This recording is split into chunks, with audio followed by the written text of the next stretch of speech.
Hello friends, మనం ఒక చిన్న టిప్పుతోటి మేము ముందుకు వచ్చేసాం. అదేంటంటే ఉదయాన్నే మొబైల్ చూస్తున్నారా, అదే రోజంతా అలసటకు కారణం. మొదట నీళ్ళు తాగండి, సూర్యకాంతిని చూడండి, మొబైల్ కాదు, మీ శరీరం ఫస్ట్. రెండవ టిప్, మనసు శాంతి. మనసు ప్రశాంతంగా లేకపోతే ఎవ్వరూ బాధ్యులు కాదు, మన ఆలోచనలే కారణం. 3 నిమిషాల నిశ్శబ్దంగా కూర్చోండి, శాంతి మీలోనే ఉంటుంది. రాత్రి ఆహారం ఎక్కువగా తింటే డబ్బు కాదు, ఆరోగ్యం పోతుంది. పడుకునే ముందు 2 గంటలు తినకండి, ఇది న్యాచురల్ మెడిసిన్. అలాగే మీ వాలెట్లో చెత్త ఉందా, అదే మీ ఆలోచనలో కూడా ఉంటుంది.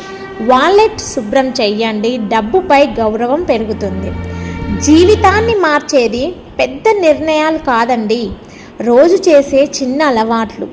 ఈ రోజు నుంచి ఒక చెడు అలవాటు ఆపండి. రాళ్ళు వేసిన చెట్టు పండ్లే ఇస్తుంది.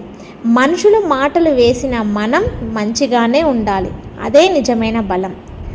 కోపం వచ్చినప్పుడు నోరు కాదు, శ్వాస ఆపుకోండి. 10 సెకండ్లు అంటే 10 నిమిషాలు లోతుగా ఊపిరి తీసుకోండి. చాలా సమస్యలు అక్కడే ఆగిపోతాయి. పడుకునే ముందు రేపు చేయాల్సిన 3 పనులు రాసుకోండి. మెదడు రిలాక్స్ అవుతుంది, నిద్ర బాగా వస్తుంది. అలాగే సమయాన్ని ఖర్చు చేస్తే జీవితం ఖాళీ అవుతుంది. సమయాన్ని పెట్టుబడి పెడితే భవిష్యత్తు బలపడుతుంది. దేవుడు అంటే గుడి మాత్రమే కాదు, నిజాయితీగా జీవించడమే పెద్ద పూజ. ఈ మాట నిజమైతే లైక్ చేయండి, ఇంకొకరికి ఉపయోగపడితే షేర్ చేయండి.